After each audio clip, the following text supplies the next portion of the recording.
Hi, I'm Thane Richard, and welcome to the Planet School Podcast, Episode 1. Today we pick up where we left off, kicking off the story of our circumnavigation voyage and checking in on the status of the Planet School right now at the beginning of August 2022. Real quick, if you have not listened to Episode 0, the elevator pitch, hit pause, go back, and listen to it. I know, kind of annoying if you've already downloaded this episode, but it's only 9 minutes long and it introduces the whole story. Okay, here are the last 18 seconds of that previous episode to bring us right back up to speed. This story begins during the first few months of the COVID-19 pandemic, when education all over the world changed suddenly to remote learning. My friend and I came up with a plan to try and make remote learning engaging, and that plan had just hit a hiccup. All right, for posterity, our journey has now begun. I made it to Canada, and I'm now waiting for the rental car behind me to unlock at 4:30. Meanwhile, it's pouring rain, and I've tried as best I can to cover up all the supplies with the waterproof elements I have. But hey, it's an adventure. It's a pandemic coronavirus adventure to get to Midland. I waited in that rainstorm for 4 hours, but that rental car never unlocked. I had booked the car on Turo, sort of an Airbnb for cars, and the owner of the car just never came. But honestly, that did not bother me that much, because I was glad to be standing in Canada at all. This was May 2020, deep in the beginning of the pandemic, and Canada was not even letting Americans married to Canadians enter Canada unless their travel was deemed essential. Many of Ontario's businesses were still closed by order of the government. But here comes my mom and I, driving her little Toyota Yaris, packed with supplies, through the tunnel under the Detroit River to the Canadian border station in Windsor, Ontario. You see, the sailboat that my friend Matthew and I had made an offer on was in Canada, at the far eastern end of Lake Huron, in a little town called Midland. We had looked at dozens of boats, and this 42-foot sailboat named Rose was, we thought, the perfect boat to sail all the way around the world.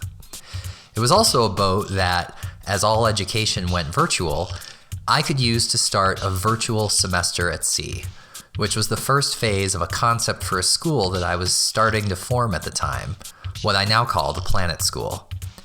Matthew and I went in 50-50 on making an offer on Rose and creating a small capital pool for supplies, upgrades, and inevitably some repairs. So even though I still had to find a way to cover 300 miles, that felt doable. Now that I was in Canada, I felt like I could get all the way up to the Yukon if I needed to. Hi, honey. How you doing? Welcome to my podcast studio.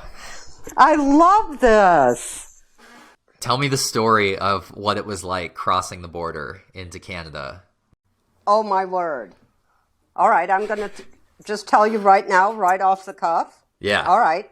Okay, so we go to the border. There weren't any cars at all. There weren't any coming in to Detroit, and there weren't any cars going out. We were the only ones. We were the only ones trying to do this. We were the only ones. And so you pulled up to the gal, and you told her that you were going to purchase a boat and you were going to be using it for educational purposes. And you had all this documentation. You had quite a few pages, and you handed that all over to her, and she perused all of that and took a minute, and we sat in a car. Hold on. Yeah. Did you think I was going to be successful? Did you think once I pulled up to that booth, did you think we were going to make it? Yes. Yes, I did. I always did. I was confident that you were going to get in. I know that it was a real long shot, but I was confident you were going to get in. And really, in retrospect, I can't believe that you got in. Because, for one, I found out how difficult it was to cross the border, and the border didn't open for another year. So, right. So the border didn't even open. So nobody was going back and forth. The Ambassador Bridge was closed. Nobody was doing this. But at the time, ignorance is bliss, and I really thought you were going to get through. And so, but then we're sitting there and waiting, and a couple of men came out and talked to you, one of them saying, you're never going to make it. So who decided what was essential? That decision was up to the discretion of whichever border guard happened to interview you. My position was that education is an essential service and that virtual schooling is really hard. I was doing it myself, teaching a high school robotics course when I had to suddenly pivot to computer science theory because robotics remotely, or really any subject that requires sharing a physical set of tools, is practically impossible. Therefore, creating engaging virtual learning content for an overburdened education system would be essential. I put together Matthew's and my resumes, teaching experience, sailing credentials, formed an LLC, made a website for Rose and our voyage, and got letters of endorsement from mentors and advisors, all with the hope that this would convince whatever guard my mom and I happened to encounter that I should be allowed to enter. The only female, they were all against you. She was the only one, I believe, that was on your team. And she understood that you yourself had to inspect this boat. It wasn't her that came up and delivered the news. It was the guy who had told us there was no chance, there was not a snowball's chance in hell that we were going to make it through their border. He then came out of the building, walked up to the window and was like, okay, we're going to let you in, but not your mother. He was very, he hated the fact that he was delivering the news that we wanted to hear, and he delivered the news along with all of the reasons why I was going to fail. Yeah, it's all shut down. You're never going to get a rental car. You're never going to get It's a Sunday. You are not going to get 5 hours north. So good luck. And we're not going to have you sit here for any longer than 20 minutes. So then you got immediately on the phone, and then you were still working on it when I had to go. Bye! Because I was booted out of there in 20 minutes. I had to go. She said, I'm really sorry we couldn't allow you in. We could only allow your son. I said, I'm fine with that. He's the only one that needed to get in. And this first ride drops you off on the side of a street, and it was raining. And some woman sitting on a porch said, you can come over here. You can take cover over here. So a huge thank you to the first two women I encountered in Canada on that day. The first being the border guard, who was at the booth and first reviewed my case and ultimately ended up being the decision maker on whether or not I could enter Canada, and overruled the two other men who came out and would have almost certainly said no. And the second woman, a woman who saw me standing in the rain with all of my things on the sidewalk and invited me to sit on her porch and serve me coffee in the midst of the pandemic while I waited for 4 more hours for that rental car to take me nowhere. For Matthew, who tried to cross the border in northern Minnesota the next day, their answer was a hard no. Even though he could point to me being admitted into Canada for the exact same reason. In fact, they said that if he tried to cross again while the restrictions were still in place, he would be arrested. Now, I was our only option for doing a final inspection of the boat. If the boat passed that inspection and the sea trial, I would be sailing it 180 nautical miles by myself across Lake Huron. We weren't sure how long I could even stay in Canada. We weren't sure if I would be able to refuel along the way, and if something went wrong, the U.S. Coast Guard was not even operating on the lake yet.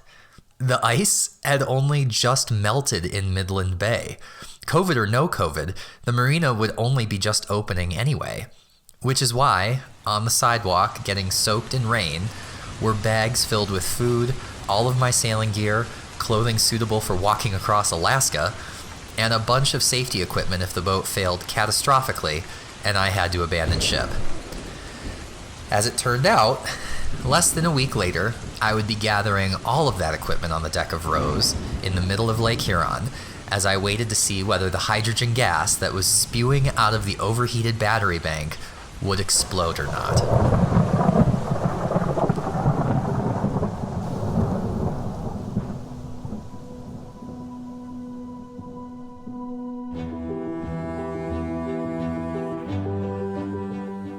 My love of the ocean began in college. That was the first time I ever stepped onto a sailboat. Having now sailed over 3,000 miles on my 42-foot sailboat Rose from Lake Huron, out the St. Lawrence Seaway to Nova Scotia, and then down the East Coast to Key West, as part of a voyage around the world that will eventually be tens of thousands of nautical miles long, it is kind of funny to remember how little sailing figured into my "what do I want to be when I grow up" plans when I was a kid.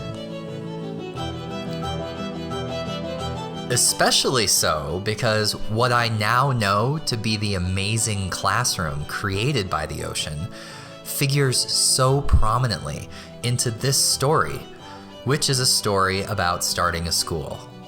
It is important to point out that this story is happening right now.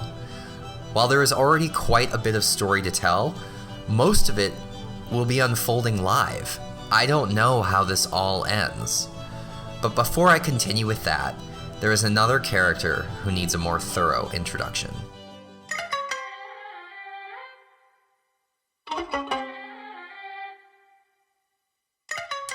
In 2007, my junior year in college, I was in India studying abroad. I remember sitting in a cafe inside a bookstore in the southern part of New Delhi and filling out paperwork to spend the following spring on a sailboat. I signed up for a semester at sea program thinking, oh yeah, a semester on a sailboat in the Caribbean. How unique, interesting, and adventurous, but also how relaxing, how idyllic. It was all of those things, more the former, but also the latter at times. I grew up in Montana, so I did not have a very well-formed expectation set for boats. But I can certainly say that I did not look at the concept of spending a semester sailing in the Caribbean and say, how academically intense, and how intellectually, emotionally, and physically demanding. Going to sea ended up being the most challenging semester of college. But it was also on that voyage that I met Matthew Ecklund. Here we are, aboard the sailboat Rose. This is my partner and associate, TW, Thane Richard. We are sailing on our home, our vessel, Rose. Matthew has stage presence. As long as I have known him, he has sported a large, bushy red beard and is usually festooned with a wide brim hat, rings, necklaces, often a vest and button shirt, like an Indiana Jones spliced with Captain Hook, but at art school or a Renaissance festival. He is an exceptional artist, a skill I find myself endlessly fascinated by, and revels in creative and emotional details that I sometimes skip over. Matthew and I became fast friends during our semester at sea. We were both goofballs and class clowns, and I can honestly pin down the moment when our friendship got going. It was during a late study session during the shore component of the semester. We had 6 weeks on shore in Massachusetts before we went to sea on the actual boat, when we made a video about mosasaurs and Liopleurodons using clay, inspired by a 1990s documentary, Walking with Dinosaurs, that we had both watched when we were kids. That was the moment when I think I realized we were destined to become friends. Matthew narrated, and I held the camera, but only barely held the camera because I was barely holding myself together. A young mosasaur swims daintily along in the waters of the late Triassic period. Being a marine reptile and needing oxygen, he comes to the surface to breathe. Taking a large breath, the young mosasaur dives deep, searching for prey along the murky bottom. When suddenly, a creature rises from the depths below. Oh no! It's a great Liopleurodon! Ah, it's got them! What nerds! We were narrating a documentary in a science lab, basically making a puppet show, and we're like college students. Yeah. The poor young mosasaur is nothing but a meal for these ferocious marine predators. So after our semester, Matthew ended up doing his art thesis, or whatever art students do as like a thesis, his final exhibition for college, as a series of drawings based on what the serpents would look like that were drawn on old nautical charts in the unknown areas of the ocean. If you've ever looked at historic ocean charts, you'll see like little serpents going, drawn into the water. And so Matthew expanded that and ended up sticking with sailing in a part-time or mostly full-time way after college. Meanwhile, I sailed sporadically, but mostly focused on an almost 10-year career in journalism. So I owe Matthew for a big portion of why sailing stayed in my life. Sailing was the origin story of our friendship. It was the thing that we shared that I didn't really share with any of my other friends, really any other part of my life. Rose would probably not have happened without Matthew. In addition to paying for half of everything, he sailed most of the thousands of miles that Rose has sailed thus far, before in 2021 deciding to leave the voyage and sell his share of the boat.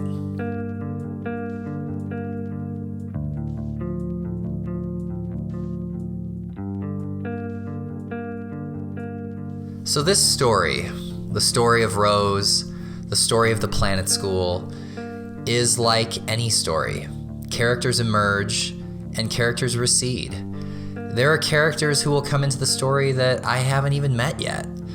For now, though, Matthew is a major character who you will hear frequently as the beginning of Rose's journey gets retold.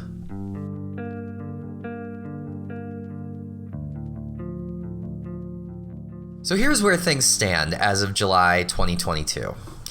After devoting most of the first 2 years to sailing logistics, really just getting from point A to point B, repairs, and I mean lots of repairs, and more to come, and some unexpected health problems that took me away from the boat, we are finally starting to create the first chapter of the Planet School, a virtual semester at sea.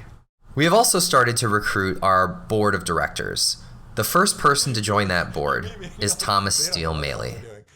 Thomas is a true education innovator.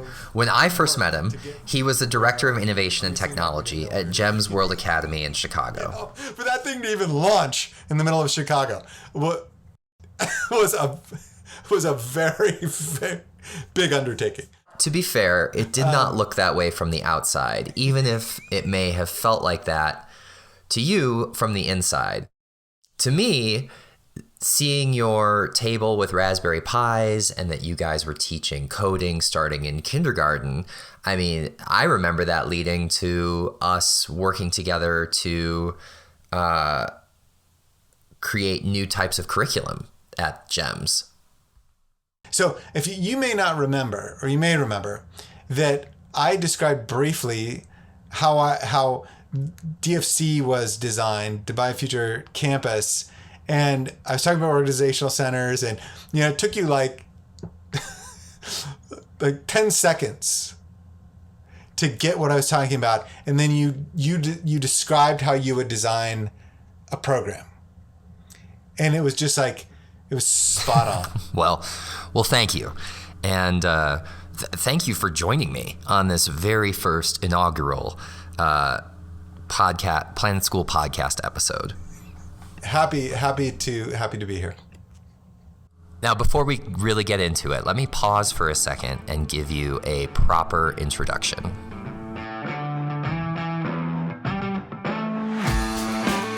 Thomas is curious about the nexus of how, why, and where we learn. He has designed innovative programs and new learning ecologies across the world, focused on new technologies, methods, systems, and settings that help re-theorize and shape the learning process in a world of unprecedented complexity. It's gotten even more complex after the pandemic.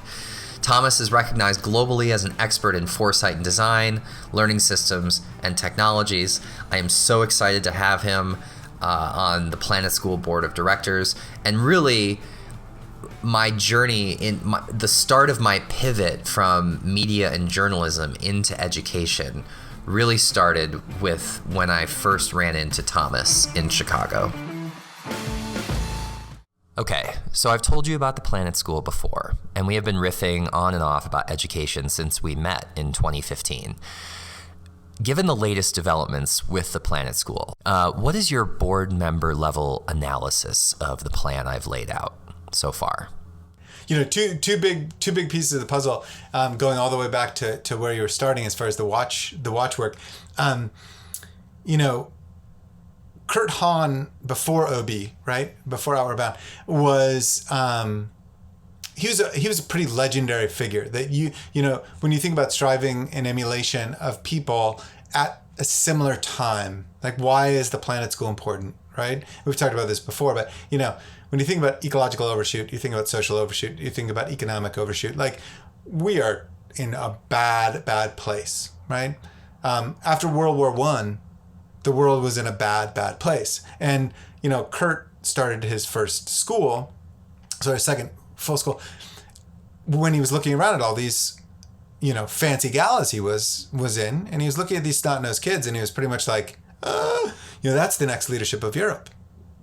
Like, these people are going to rebuild Europe, let alone what happens with war, right? And he said, like, this is a disaster. There's no finishing school on earth that is going to prepare these kids for what's about to happen, whether it's rebuilding or, next war. He wasn't thinking there. But so he did two things in his programs, right? One was the famous thing that he's known for, which is, literally put the kids in search and rescue situations, right? That was the bulk of the experiential education that ends up being the foundations of Outward Bound. But that, first shock, scare them, like, in situ. This person, not only are you doing it, this person's either circling the drain, they're gonna die, like, it's real. Smells real, is real, like, you have to come to the table. You might not know what to do, but you have to be there, right? Sailing presents the same idea, building anything yourself, these are those things. So I think you're right on with that. The other thing Kurt said, though, is that his goal wasn't this Etonian vision of perfect academics, or even that these kids would turn out good people, right? He wanted them to gaze out on the ocean like you see fishermen doing. To that look in the eyes, like, all knowing, all prepared, like, lining it out, for their lives, right? That's what he wanted. And so you've got that in spades. I'm a trustee at where my son went to a boarding school called Putney, and the Putney School, and Carmelita Hinton, the founder of that school, wanted to create, as much as possible, a year-round experiment in democratic living. So when you think about what that means, right, the idea of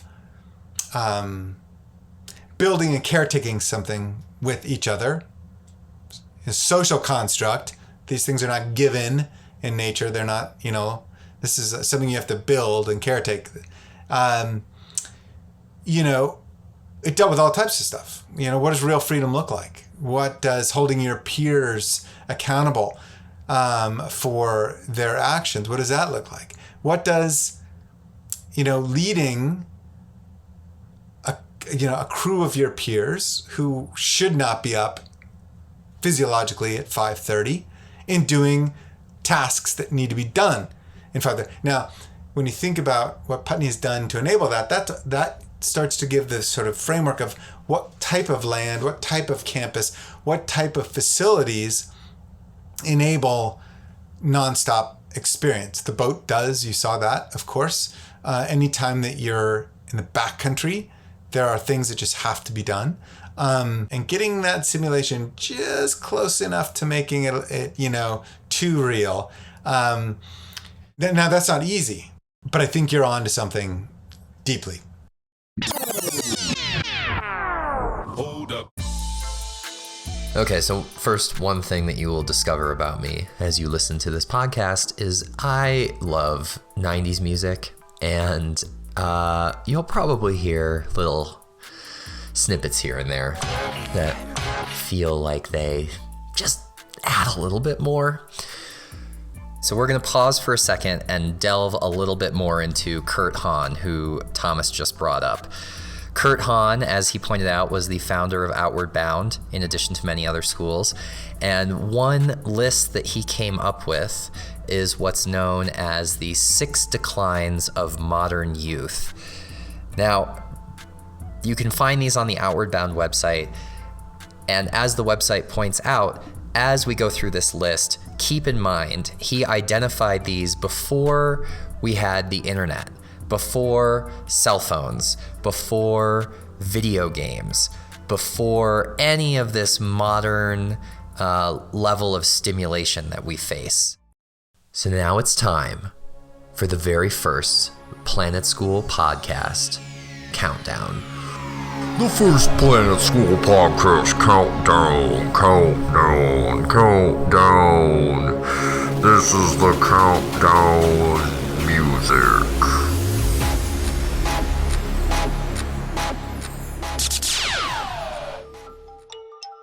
The 6 declines of modern youth. Number 1. The decline of fitness due to modern methods of locomotion. He didn't think kids were getting out and moving their bodies enough. Number 2. The decline of initiative and enterprise due to the widespread disease of spectatoritis. Number 3. Number 3. The decline of memory and imagination due to the confused restlessness of modern life. Number 4. Number 4. The decline of skill and care due to the weakened tradition of craftsmanship. Number 5. Just 1 second. I think it is worth pointing out that while we may find it funny to hear the decline of craftsmanship on a list that is 100 years old, the shift from a culture of craftsmen to a culture of industrial factory laborers was a big issue in the late 1800s and early 1900s. We will get into this more on a later episode, but this era is when the idea of technical training, vocational training started to enter education, as opposed to classical education, Latin, and a bunch of other subjects that had traditionally been taught.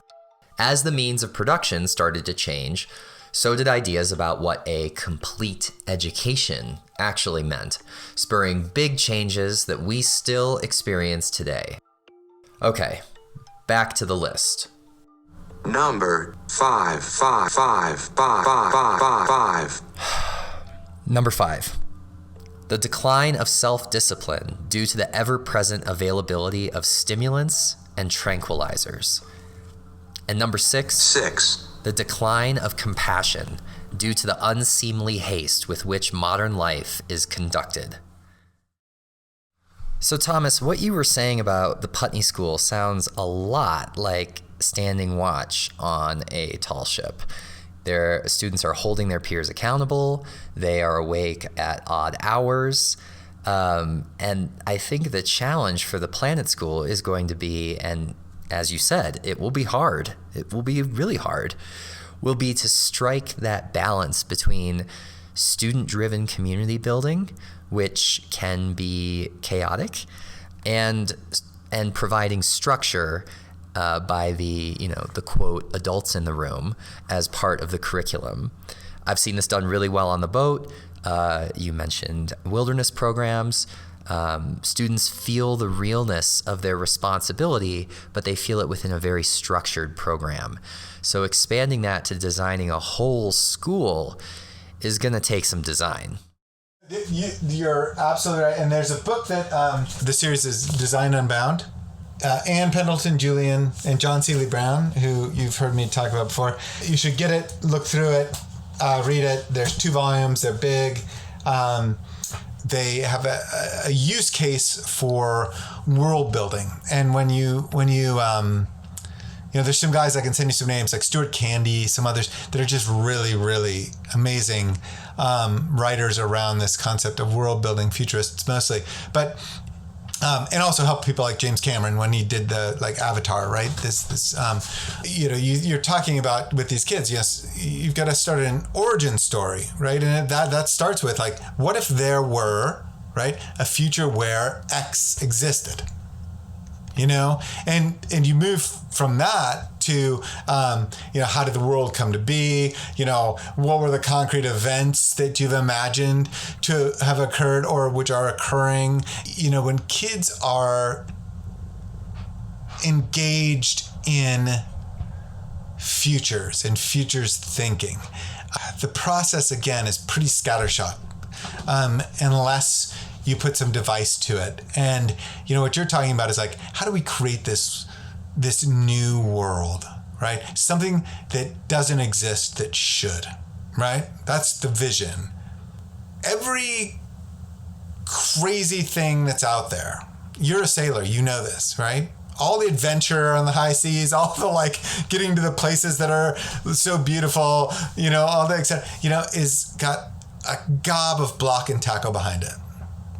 And so my suggestion for you would be to at first sketch out the block and tackle. Now what the kids are going to do, right? Maybe even how they're going to do it. But that might be the how and the why. Just digging into. Some kids will be very interested in building a school with you or building a program, but they will be making mistakes. They will be consistently failing and learning from each other, and you want to make sure that as an adult, this is the same as you being a parent eventually, if you choose to do that, is all of this sort of creating a space where the unbounded complexity, right, has just enough around it that it doesn't just blow away, right? That you're cultivating these skills very, very carefully. And I think that just like your programs on the boat, or when Proctor created Semester at Sea, they probably started to get all excited, we can do this, this is how they're going to act, this is what they're going to be doing, etc. But what made it work was them all sitting around saying, we're going to need this. We're going to need these people at this time. We're going to need, it's like a capability blueprint. We could, I could send you a couple of things. In fact, that's what I'll do. I'll send you the capability blueprint, some framework for that. And then I'll send you a, you don't have to use them, but just as sort of some things to think about. And then I'll send you considerations on accreditation, even though it sounds boring. So I have to be honest, none of that sounds boring to me at all. I love getting into the nitty-gritty of all of this. And you talked about students making mistakes. So fortunately, I am counting on students making mistakes. One of the coolest things we do on the boat is we let them make mistakes. Though, unfortunately, often there is not very much of a gap or a sandbox between the correct way to do something and a mistake that will hurt someone or damage equipment. It can go from learning moment to dangerous mistake very quickly. But even if I have to call hold or stop, students still have to figure out what is wrong before they can proceed. But even if we take away those mistakes, even forgetting to get all the chores done, or missing an hourly boat check or a regular weather observation, the mistakes don't need to be crushing. They don't have to be not moving quickly enough when a squall comes. They just need to be real in the sense that the particular thing that was forgotten matters, and that it was forgotten solely because of you, the student. It was your responsibility and it didn't happen. And then they feel the weight of that, and then they want to do better next time. So don't you think that this, what I just described, is one of the greatest values that a semester school can create that maybe a normal school has a harder time creating? The parent base, especially the millennial parent base, is very, very cognizant that what they're being asked to do, or the reason that they're successful, is that they have this or have gained this ability to have cultural fluency, executive function, creativity, all of these things. And there's not really, I don't think there's been a generation before where parents are now looking for, being okay with, right, these experiences that are so massively impactful on their kids. And they will pay for them. There is, my understanding, is that there is some semester school, what should we say, not exhaustion, but fatigue. The thing that HMI does they do a lot of things very well. Quick pause just to clarify. HMI stands for the High Mountain Institute. They are a semester school based in Leadville, Colorado. And I actually visited them for a week in July 2022, which I will talk about in a future episode. Okay, back to it. But they have balanced the experiential component with that sort of deeper college prep necessity, whether it is or not, in really interesting ways. So, kids come back and they don't miss a step. And that's what all semesters are supposed to do. But I don't know that everybody's created equal. So the other thing, just to get back, I'll send you some things for your consideration, because I can't share them with you on this podcast, but to look at. What makes the difference between projects that launch and projects that don't launch is the foundational work, the sort of what could be mundane work behind what will be a school. There is, behind every re-theorization, there is that prototype stage. There's typically, before the prototype, there's an informed exploration before the prototype, right?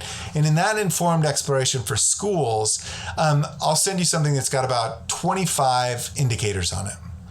I think that's how many there are. And it's everything from, again, data and evaluation. What's the research design, data collection, data analysis, report writing, how do you imagine that? Boring stuff. To personnel, to technology, to basic marketing, which you've got in spades, to the basic structures of the school, just written out, inclusiveness, governance. Again, bigger things like the learning perspectives. There are, you get learning structure, organizational structure, finance, facility, resources, health, safety, security, ethics, learning spaces, and time, learning community, learning aims. Within each of these, I built a few schools. There's some tried and true things that seem to be asked for by accreditation bodies and ministries that end up just being sort of like, well, you want to make sure you get those things right. As you can see, Thomas is going to be an invaluable resource as I move forward with the Planet School. I already knew I had a lot of homework, but the assignments that make up that homework have now become even more concrete, and I'll be sharing the results of this informed exploration as I move forward. On our next episode, we arrive at Rose, and I set off on her maiden voyage across Lake Huron, which nearly ends in disaster. We will also get into what this first phase of the Planet School looks like, this virtual semester at sea I mentioned, and talk about how you, a listener to this podcast, could potentially participate. Thank you for listening, and as we say on Rose, fair winds and cool engines.